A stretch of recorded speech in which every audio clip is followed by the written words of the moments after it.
કેવા છો તમે બધા મિત્રો? અમે પેલા વિડીયોમાં કીધું હતું કે આવતા વિડીયોમાં દિવાલ તોડવાની છે, તો અમે દિવાલ તોડી પાડી છે. પણ તમે જો કે અંદરથી શું નીકળ્યું. અમે એમ જાણતા હતા કે અંદરથી કોઈ સુંદર નીકળશે. તમે જોઈ શકો છો શું નીકળ્યું.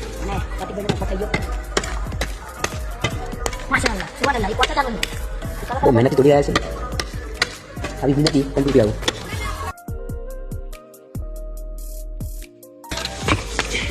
આ તમે ઈટ જોઈ શકો છો. પહેલાં કંઈક આવી ઈંટો બનાવવામાં આવતી હતી. અંદર દિલવાળો આકાર છે. એક મકડો કાઢ્યો.